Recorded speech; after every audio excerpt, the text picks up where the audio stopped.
I, 31F, have been helping watch my nephew since he was born. His mother Amelia, 32F, and I have been best friends for over 10 years. We met in college when we were assigned as roommates and instantly clicked. She helped me through some really dark times, especially when my mom passed away during our junior year. After graduation, we stayed close even when I moved back home to care for my alcoholic father. Living with my dad was a nightmare. He would drink away his disability checks and scream at me for hours about how I was just like my mom, always trying to control him. I was working 2 jobs just to keep the lights on while trying to hide his drunk driving from the neighbors. I felt trapped. When Amelia found out she was pregnant, she and her husband Frank, 35M, immediately offered me a way out.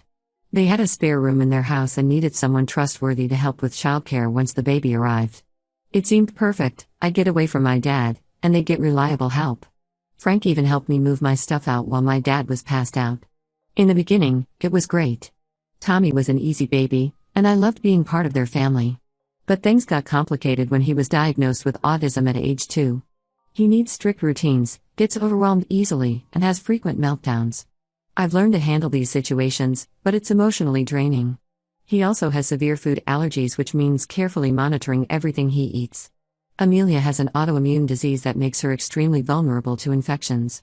Our arrangement is that I handle Tommy completely if anyone is sick. Over the past 5 years, I've taken care of him through countless colds, flu episodes, and stomach bugs, often while being sick myself. There's no sick days or breaks. My current schedule is brutal. I stay at their house from Sunday night through Thursday night. I wake up at 6 a.m. to get Tommy ready, do his homeschooling from 9 to 2, which requires constant attention as he gets distracted easily, handle his therapy exercises, prepare his special meals, and manage his evening routine until bedtime at 8 p.m. I also try to help with housework when I can. This schedule has destroyed my personal life. Last year, I was dating this amazing woman named Rachel.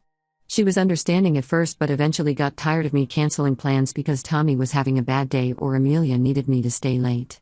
My attempt at dating before that ended similarly. I've missed friends' weddings, family events, and countless social opportunities because of my commitments to Tommy. A year ago, Amelia and Frank moved to a bigger rental house, but I stayed living with my roommate Jake, 40M, who owns the house. During a period when I wasn't watching Tommy as much due to their vacation, Jake made comments about me not contributing enough since my childcare arrangement was tied to my rent-free status. He later said he didn't mean anything by it, but those words stuck with me. I've been terrified of losing my housing ever since. This past year hit me especially hard.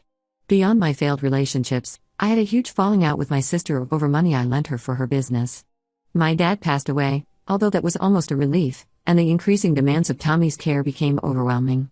I love that kid like my own nephew, but I'm burning out. Last week was my breaking point. Tommy and I both caught a nasty cold. After 3 nights of barely sleeping while caring for him, handling his 2 a.m. meltdowns, cleaning up when he got sick, all while feeling awful myself, I just snapped. When Amelia came home from work, I blurted out that I couldn't do this anymore. She completely lost it. She said I was betraying her trust and abandoning Tommy when he needs stability the most. She reminded me how they rescued me from my dad and gave me a home. Frank joined in, saying they would have never bought their new house or taken certain jobs if they knew I would quit. Apparently, they're planning to buy a place soon and my timing is terrible. I feel awful about the timing, but I don't think it's entirely my fault. Over these 5 years, they never bothered to look for backup childcare options or develop any contingency plans. Everything fell on me. I've given up my entire life to help raise their son. I told them I'd stay until end of May or mid-June so Tommy can finish the school year, but Amelia's barely speaking to me now. Frank keeps making snide comments about loyalty and family obligations. Ida for quitting? I love Tommy, but I need my life back. I'm turning 32 soon and I've put everything on hold, relationships, career growth, even starting my own family, to help raise someone else's child. I feel selfish for wanting out, but I'm completely drained. Edit. Some people are asking about payment. Yes, I do get paid hourly for the childcare in addition to my rent-free housing. The pay is decent but below market rate for someone with my experience, especially considering the special needs aspect.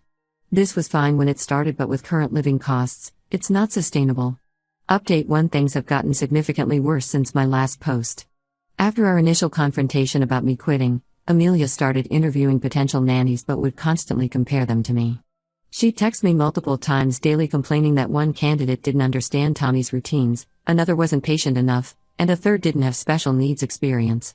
She kept emphasizing how much Tommy was struggling with the idea of me leaving, which only added to my guilt.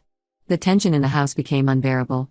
Frank started working late almost every night, claiming he had important projects to finish before their house purchase. Amelia was stressed about managing Tommy's routines alone in the evenings. I tried maintaining our usual schedule, but things felt strained and awkward. Last Wednesday changed everything. I was helping Tommy with his math exercises in the living room when I heard Frank's voice from the backyard.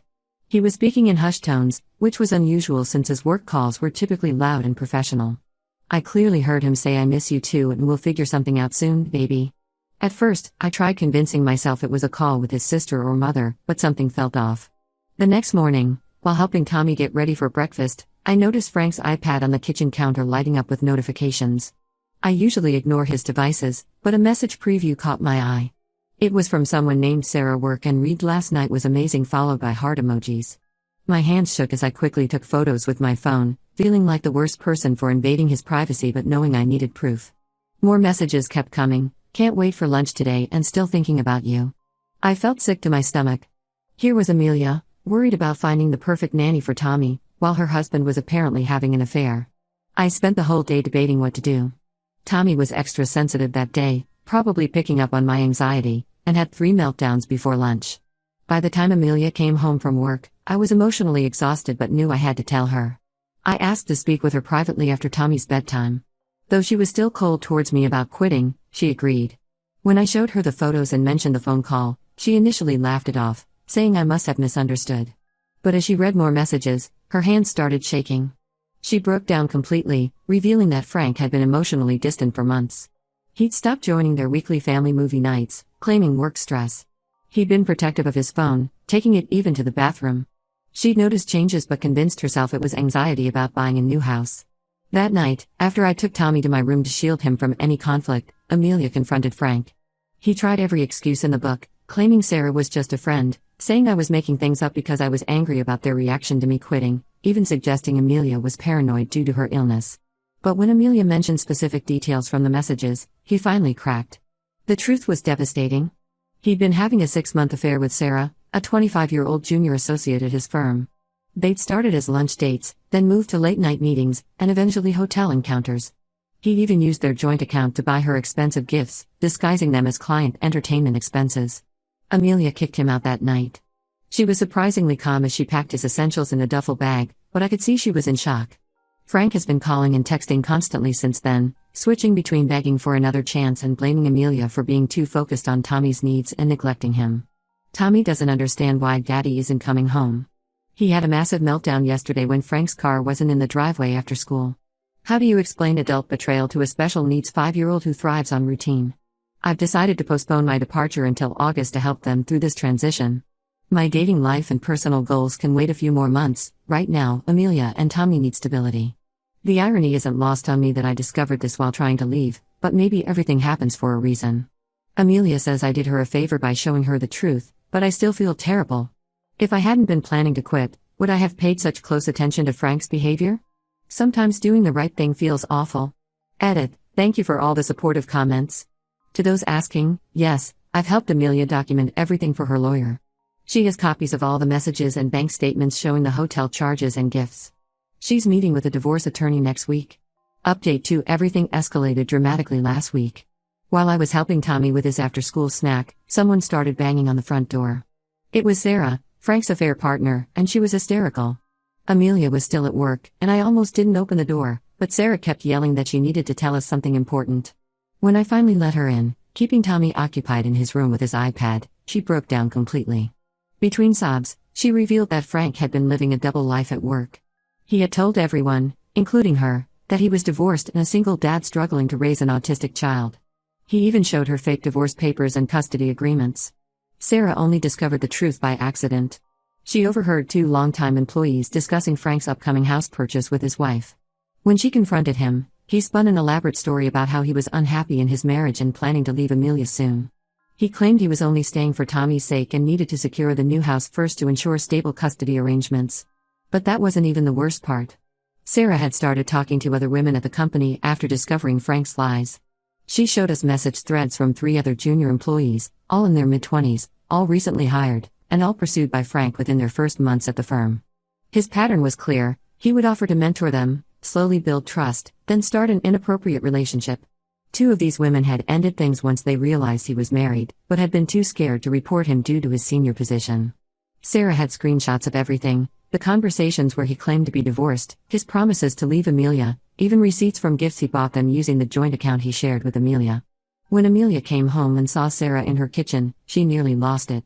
But after hearing everything and seeing the evidence, she broke down and hugged Sarah. Both women had been manipulated by the same man, believing completely different versions of him. The next day, Amelia's lawyer helped her report everything to Frank's company's HR department. They launched an immediate investigation and suspended him. Within a week, he was fired. Several other women came forward once they knew they'd be protected. Frank completely unraveled after losing his job. He started showing up at the house at random times, begging to talk to Amelia. Last night, he came by drunk at 11 p.m., pounding on doors and windows, yelling about how we'd ruined his life. Tommy woke up terrified and had a massive meltdown. It took hours to calm him down, and he couldn't go to school today because of anxiety. The neighbors called the police, and Frank was arrested for disorderly conduct. Amelia immediately filed for a temporary restraining order. I helped her install security cameras and change all the locks. We also created a safety plan with Tommy's therapist to help him process what's happening. Surprisingly, Frank's parents have been incredibly supportive of Amelia. They came over yesterday, mortified by their son's behavior. Apparently, they had no idea about any of this and were horrified to learn how he'd been living. They'd offered to help Amelia financially since Frank lost his job, and they connected her with an amazing nanny through their church, a retired special education teacher who specializes in working with autistic children. Tommy really likes the new nanny, which is a huge relief. She understands his routines and has already suggested some helpful techniques for managing his anxiety. I'm still here helping with the transition, but it's such a comfort knowing Amelia will have proper support when I leave. Sometimes I feel guilty about how my decision to quit unleashed all this chaos. But then I remember that Frank's lies would have come out eventually, probably in an even more devastating way. At least now Amelia can start rebuilding her life with proper support, both legal and emotional. The divorce proceedings are moving quickly given all the evidence. Frank's behavior since losing his job has only strengthened Amelia's case for primary custody. I never expected any of this when I decided to quit, but sometimes you have to break things completely before they can be rebuilt properly. Update 3: The dust has finally settled, and so much has changed in the past few months. Amelia's divorce was finalized last week, much faster than usual due to the overwhelming evidence of Frank's misconduct. She got primary custody of Tommy, with Frank only getting supervised visits every other weekend at his parents' house. The judge was especially concerned about his recent erratic behavior and the multiple HR complaints. Life has taken some interesting turns for everyone involved. Frank moved in with Sarah after losing his job, claiming they were meant to be together. That fantasy lasted exactly 3 weeks until she caught him messaging a waitress from their local bar. She kicked him out, and he's now living in his parents' basement while attending court-mandated counseling as part of the custody agreement. The most positive change has been Tommy's progress. Though he still asks about his dad, especially during his routine times, he's bonded incredibly well with his new nanny. She's helped identify some learning strategies that really work for him, and his meltdowns have decreased significantly. He started a new therapy program that Amelia's insurance finally approved, and the difference is noticeable. I officially stopped working for Amelia last month. The transition was smoother than any of us expected, largely thanks to the new nanny's experience. Amelia and I have actually grown closer now that our relationship isn't complicated by employment. We have regular coffee dates where we can just be friends without discussing schedules or responsibilities. Using my savings from living rent-free, I found a cute apartment closer to downtown. Jake was understanding about me moving out and even helped me find some furniture. I'm dating someone new, an elementary school teacher who completely understands my bond with Tommy and respects that I still want to be part of his life, just not as his primary caregiver. Yesterday brought an unexpected twist when Frank tried reaching out through a fake Instagram account. He sent me a long message about how he misses our family dynamic and asked if I could help him get back in Amelia's good graces. He claimed he'd changed and realized what he'd lost. I took screenshots, blocked him, and sent everything to Amelia's lawyer. Amelia has been thriving since the divorce. She got a promotion at work now that she's not constantly managing Frank's crises. She joined a support group for single parents of special needs children and has made some close friends there. They have regular playdates where the kids can be themselves without judgment. Tommy started kindergarten this fall. His new teacher says he's making remarkable progress, especially in social interactions. The routine changes were challenging at first, but the preparation we all did over the summer really helped. His new nanny even created a picture schedule to help him understand the changes. Looking back, I'm grateful I found the courage to speak up about needing to quit. If I hadn't, Frank's deception might have continued for years, causing even more damage. While the whole situation was messy and painful, it led to better outcomes for everyone who deserved them. Amelia told me yesterday that she's actually happier now. She no longer has to walk on eggshells in her own home or worry about Frank's lies. She can focus on Tommy and her own growth. Sometimes the hardest decisions lead to the best outcomes, even if the path there is messy. I have absolutely no regrets about any of it. Frank's parents still invite me to family gatherings since they consider me Tommy's aunt. They recently mentioned that Frank's been on dating apps claiming he's 28, he's 35, and never married. Some people never change, but that's not our problem anymore.